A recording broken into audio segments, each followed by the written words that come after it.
Well, Absolute Batman has shown their Absolute Bane, and co-creator of Bane, Graham Nolan, absolutely savaged this design, which looks stupid.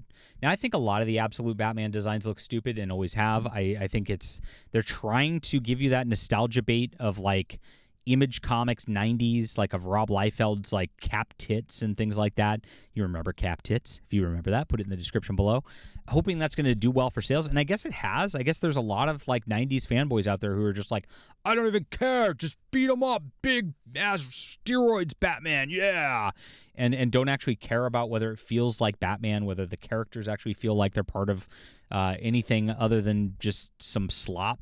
But that's what they're going for because they're desperate, and that's all they've got at this juncture.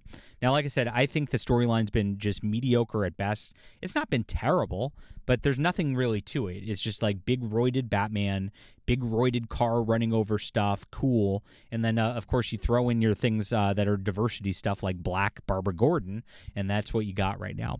And so I think they're on issue 6 or issue 7 that have come out at the moment, and this is their new Bane design, which they are doing with this. Now, DC Comics is copying this as it is. Like, the whole point of all of this is Marvel had their Ultimate Marvel Universe with Jonathan Hickman and all that. That was such a tremendous success, and the reason it was a success was because they featured Peter Parker and Mary Jane married. The audience wants that. The audience has been craving that, and Marvel won't give it to them in the mainline universe. In fact, they attack their own customers rather than doing that. Same thing's happening at DC Comics. Like, they don't want to adjust their mainline universe that much, and so they tried to copy pasta this. And because Batman's Batman, and it says Batman on the cover, you're going to get a ton of speculators buying the book, and that's exactly what happened. Now, I think those sales are dropping off, and I don't know how much they are. I'm pretty sure Batman's selling well, and the rest of the line's kind of a lot lower than it was to start. But it's just because it says Batman on it. It doesn't even matter. And this is how they kind of get the collectors. It really drives me crazy that like comic people like are still in on this stuff. Well, here's the design of Batman. It was stupid. He looks like this giant roided out retard thing. And here is his like logo, which is like he can pull this off his chest and then hit people with it. It's very stupid. And it's like, what is going on here? And that's what's going on. This is what they've done with all their designs. Here's their little diversity hire stuff that people are absolutely ignoring and pretending like this isn't some sort of woke thing when it absolutely is. We got Denise Camp now working on the line, which is going to be a complete train wreck when that comes out. Everything he does is like that. So Graham Nolan actually started talking about this and just savaged the design on a post on X the other day.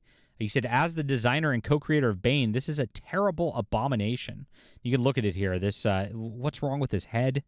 Very weird here.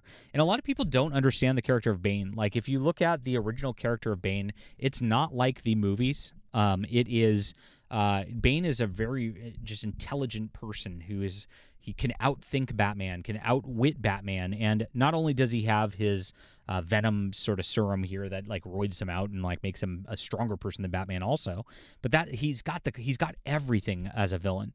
And so when you shrink his head and you make him look stupid because he's roided out, so you got to have the small head, you're taking away what makes Bane great and just make him into a giant fighty villain instead, which doesn't make any sense. But everything about it's just a disaster on this level.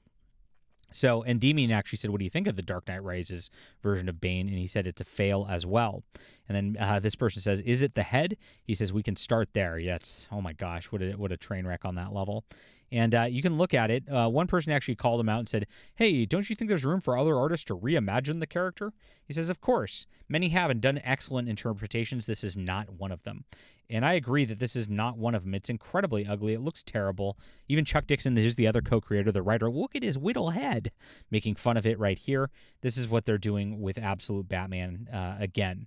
And so Absolute Batman just seems to have nothing to it.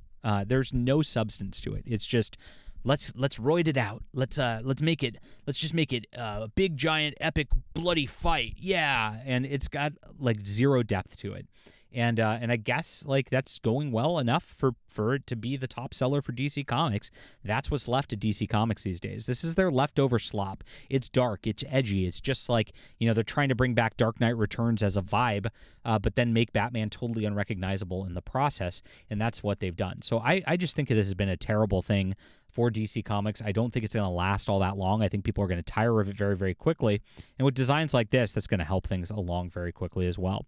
Leave a comment down below with what you think about this. Please hit the like and subscribe button as we talk about all things in comics here. And please sign up for my newsletter. I'm making great comics as well, and I'm doing it independently. This is where the good storytelling's at, where you have real character development, where things can actually change, where they're not just like relying on a brand, because we rely on stories, and that's what it is here. I've been making great graphic novels. I have 13 out over the last several years. I have 9 in development right now. This is a great place to be if you're a real comic book fan.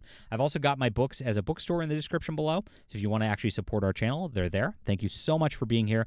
Get on this newsletter, guys. Don't miss it. You get 3 free books just for signing up, and I can stay in contact with you in case anything ever happens here. So important so that we can keep this and build the culture the way we want. Join us, my friends. Thank you for being here.